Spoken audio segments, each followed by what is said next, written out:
What's up YouTube, Dal here from Zephyr, and today I am bringing you an update to Adventure Synchron. Now this set is actually incredibly powerful, very fun, and it does have a nice balance of going first and second, so it's 100% a contender for the upcoming format. So with all of that out of the way, please smash that like button, hit that notification bell, and subscribe so you don't miss out on any more upcoming content. I'm going to dive straight into the profile, show you everything we've got and explain why we've got it. So we're going to start off with the Synchrons first. We are playing Triple Jet. This is the most important one. You could, if you wanted to, and this deck is a 41 card deck, cut this down to 2. And the reason you'd cut this down to 2 is because we are playing, as a bit of a preview, the Synchro Overtake. Now I would actually say the Overtake is more important than opening up Jet itself, because there will be times when you open up Jet and you open up Reborn Tengu with your adventure engine and you're like, okay, well I need a tuner. So ideally your plays are Tengu plus Rev Synchron or Jet Synchron plus the adventure package. Now the adventure package is more defensive, which is the better way to go, but you could still very open up the adventure package, Overtake and Tengu and get more value from that as well. We've then got 2 Assault Synchron followed up by 2 Revolution Synchron as well. Revolution Synchron is such a great addition to the deck. It's now at its all-time lowest since it's been released. So they're currently floating around £30 to £35 a copy. They were up to 50/60. So it's definitely a time to be picking these up if you have the funds available, because I feel that post-ban list, they're only going to go up. Assault Synchron, again, it really did dip to a price. I'm not too sure on what the price of it exactly is now, but it did dip to a nice little price of around £7, I think I saw some at. And it's definitely worth picking up because, again, it's such a nice addition to the deck and it gives you a bit of graveyard recurability should people try and get rid of your Bestial Disbatter, and that's really important. The final Synchron that we play is, of course, the Stardust Synchron. Now, playing all of these at 2, in my opinion, is absolutely fine. You could arguably play Rev Synchron at 3. I did try playing Assault at 3 and honestly I really didn't like it. Stardust is the only one, apart from the Jet, that I'd be like, you have to play 2 of. It's the only one where I've tried one Rev Synchron, it worked okay. There was a time where I lost the game because I didn't have a second. Stardust, you have to play it 2 because throughout your combo, the idea is that you're going to send it off of your Axel Synchron, and then that's going to lead you into your Baron play, which can then be targeted with Crimson Dragon to give you your Bestial Disbatter. The idea or the end board of this deck is to set up a counter trap to protect you from Dark Rule No More. Probably something a little bit more going into game 2. But also has the ability of summoning out Omega, and Omega can then rip 2 from your opponent's hand, which is really important and really powerful. Moving on to the non-tuners of the deck, of course we are playing the 1 Stardust Trail, the triple Reborn Tengu. I am playing Fenrir. I think at the moment, until this gets changed on the ban list, playing 3 Fenrir is just as good. Like, even if you just summon it down and leave it there, it still puts in a lot of work. This being said, like, special summoning this and having to normal summon a Rev Synchron does give you direct access to a Synchro level 10. Normal summoning a Jet Synchron does give you into a Synchro level 8. The idea is you still need to add more to this, but you can very easily special summon down a Fenrir, activate the adventure package, and still gain advantage from that point on.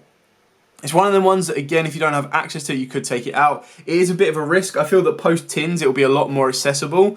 But then you do have to question, will Konami possibly ban this card? Well, not ban it, but at least limit it on the next list. Or are they planning to leave all the Kashtira monsters alone and just ban a write-up?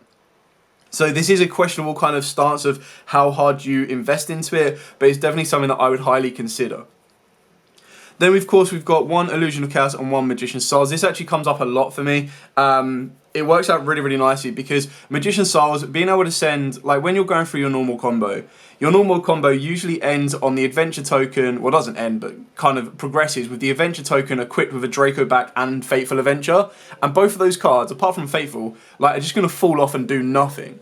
So usually being able to get to your Magician's Souls can give you the ability to send both of those to draw 2. Not only does it try and bait out an Ash, But that draw 2 can also lead you into a Rev Synchron, it can lead you into an Assault Synchron or a Jet Synchron as well. So it just gives you that additional push that you might need. Plus it gives you that level 1 non-tuner to the board, which sometimes does come up, where you are unable to manipulate a level. If you're unable to get to the exact number Synchron that you need, you can just add another level 1 to it. Moving on to the adventure package, you're pretty much maxing out on this. So triple War Enchantress, Wandering Griffin Rider, triple Right, 1 Fateful, and 1 Draco back. Now, I have considered Illegal Knight. I'm not too sure whether I want that in the main or not. The idea of the deck is I want to go first. If I can go first, absolutely great. And the best thing about the deck is it can play through some decent hand traps.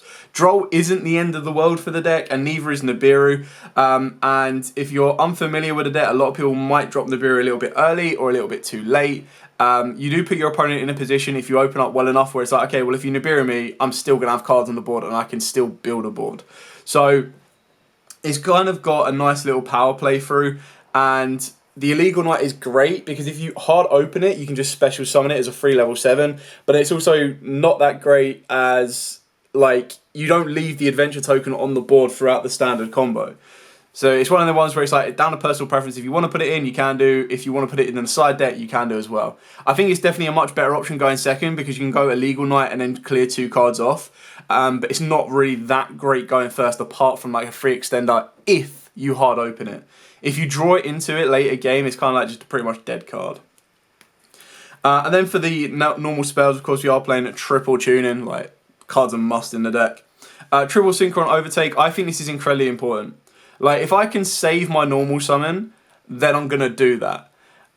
So being able to activate this and special summon Jet, yes, of course, again, our opponent can Ash it, but it's like, well, if I've already done the adventure package, I know they don't have an Ash. If they've Ashed my adventure package, or if I feel they're going to Ash my adventure package, I can try and bait out with the Synchron Overtake. And the best thing about that is if they do Ash the adventure package, I then have the ability to go, okay, no worries, normal summon something, and then play off of the back of that. So there's still ways to move. Speaking of ways to move, after this, another card that I think is absolutely incredible for the deck is Small World. And the reason I think Small World's so good is all of your Synchrons can bridge into one another, which is why it's important to have 2s of each of them. You ideally don't want to be using the Stardust at any point of that bridge. If anything, you want to be using an Assault or you want to be using a Rev, maybe even a Jet. On top of that as well, should you be going into your side deck, this is where you can very easily set up plays to search out Kaijus. And for those of you like, whoa, how do you search out Kaijus? Well, very simply, the Illusion package is actually a really nice bridge because you can go from any part of the Illusion package into the Water Enchantress, which is a water spellcaster, which can then get you into Gameciel. On the flip side of that as well, you can also get into Draw and Lockbird because you can go from any of the Illusion cards into War Enchantress, into Draw and Lockbird, which is, of course, a spellcaster. So you've got ways of directly searching out the core cards in the deck that would be very, very effective side cards, meaning that you can have more of a range in your side deck if you want to, or just more direct access to those particular cards, because the idea of the side deck is the cards you're putting in, you're doing it because you feel that if you get to them, they're going to increase your chances of winning that duel drastically. And then the final cards we play are the one-offs. So we've got the 1 Stardust Illumination, the 1 Foolish Barrel. So this is obviously for, ideally, your Water Enchantress. So it just gives you an extra access to your adventure package. But then it can also be Jet Synchron, Rev Synchron, even Stardust, to be honest. It can be any of your Synchron cards. I like to play Forbidden Droplet. My locals is not crawling with cash right now, so Droplet actually puts in a lot of work. And I could play Dark Rule No More, but if I open up Dark Rule No More and I'm going first, it doesn't do anything for me. Whereas Forbidden Droplet can still be set. You could arguably be looking at putting Infinite Impermanence into deck if you wanted to. And I did trial around with the deck being a 45 card deck. Because I have so many like starters, it's just getting the balance so that you need to open up a non-tuner and a tuner that you can get to the board without like blocking yourself off by having to use a normal summon. So like Reborn Tengu and opening up Jet Synchron is not good. But if you open up Reborn Tengu and Overtake, you're in happy days, especially when you then have a follow-up of like an Imperm to protect. So it's entirely up to you. I just feel that sometimes Droplet can be an absolute king. If you don't want to, you can cut this down and go in for Imperms, or you can bump the deck from a 41 card deck to a 44 card deck, which a lot of Synchro builds are right now, and add in 3 Imperms. And then of course we do have the one Vanadium Reframing. The reason I put this in is the first time I played this deck, or first time I built this deck and played it, I didn't have this, I had this in my side. And I just kept getting rinsed by stuff like Dark Rulers. Dark Rulers is the only card that really hurts, or Dark Rulers and Droplets are the only cards that really hurt the second, like the build of the board, like the end board. Because your end board, if you've gone for the hand rip, they're having to try and play against you with 4 cards, and your board's going to usually be a Crystal Wing, a Baron, a Disbatter, and then something else. With like a handful of cards because you would have drawn a crud ton. So that can be your Imperms, your Droplets, anything else like that. So they really need a Dark Ruler to try and break it. If you go the other route and you don't go for your, you don't go for the hand rip and you go for the counter trap, it just gives you that little bit more protection because then you'll have the counter trap, which is a counter trap, negate and destroy. Plus you'll end up having Baron, Disbatter, and you can go for your Crystal Wing. Now I know a lot of people are like, well, why don't you just play the turn skip? Well, because turn skip's boring. Like, I definitely don't want to be playing Bane, and it's a little bit more tricky. Like, for you to get Bane, one of the best ways to do it is, not Bane, sorry, Calamities. One of the best way to do it is you get into the level 12 Super Heavy Samurai Synchro, and then obviously you've got a very nice boss monster that you can then Crimson Dragon target and then swing out into Calamities.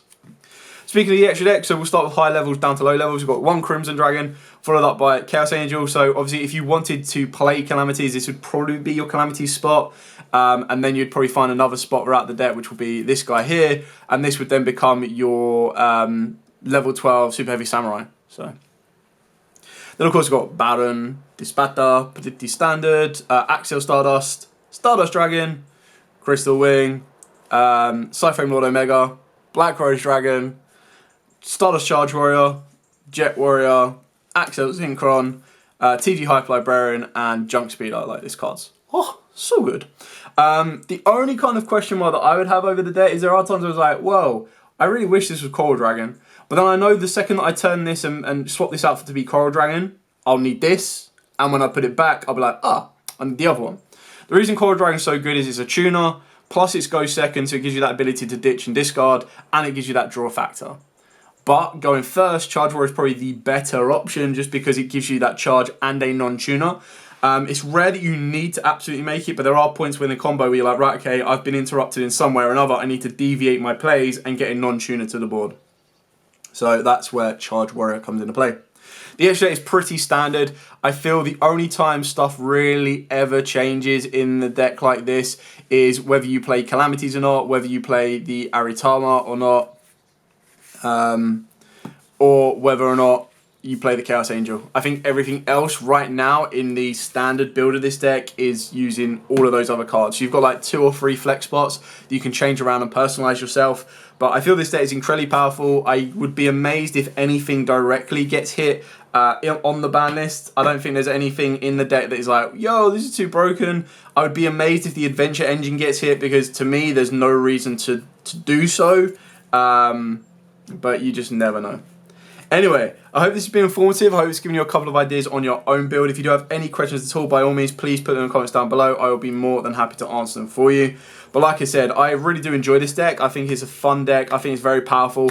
I like the Synchro mechanic. The only issue with a deck that is based on the Synchro mechanic is you have to think a lot more. It does take you a lot of time. So I would advise practicing this, getting the insides and outs of this deck entirely where at all possible, just so that you know when you get interrupted at a certain time where you can deviate and change to. The most important one that I would go for is what happens when you get Nibiru at certain stages. So shout out to Wolf on that one.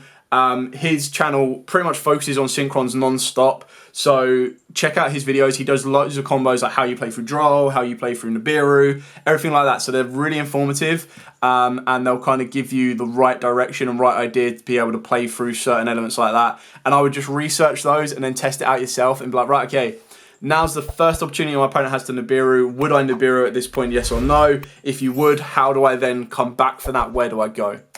Anyway, thank you so much for watching. Don't forget to like, comment, subscribe, share. Like I said, any questions, comments below, happy to answer them. But for now, as absolutely always, stay safe and of course, happy dueling.